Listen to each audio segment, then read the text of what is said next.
Long ago in Liverpool, in the heart of winter's cold, lived a man who was conscripted to erect a ship of gold.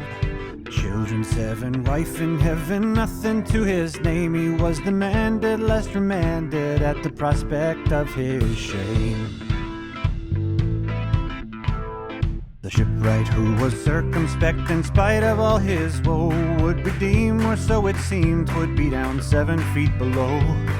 He bid farewell to home at last and saw his kin to school. So began for such a man at the old dock of Liverpool.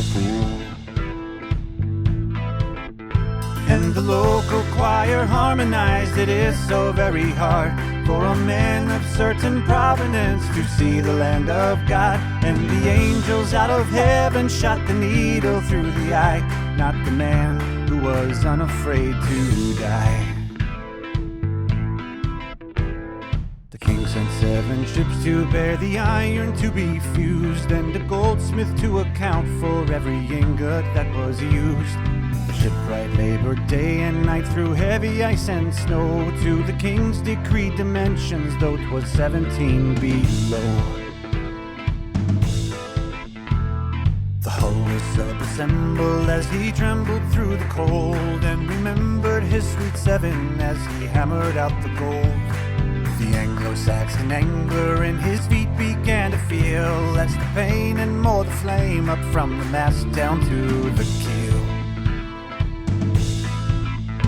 Well, the beauty of creation is creation in itself, not the great accumulation in a station of one's wealth. So the shipwright wrote his children with how far apart we are. My love for you is sealed and shining in the northern star. And the choir did not sing about the ship they called the Pride, but the man so contented when he died.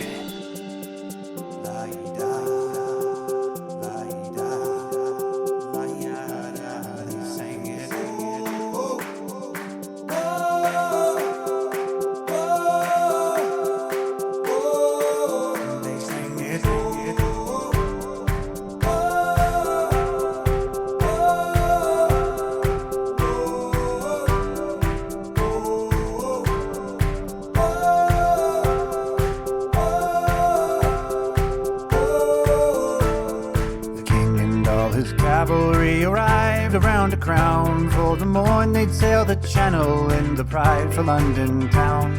Shortly after port of call, the Pride began to list, for the legacies of zealots oft are written the abyss. The king who walked on water in his realm was soon to know how Jonah must have whaled away down 90 feet below.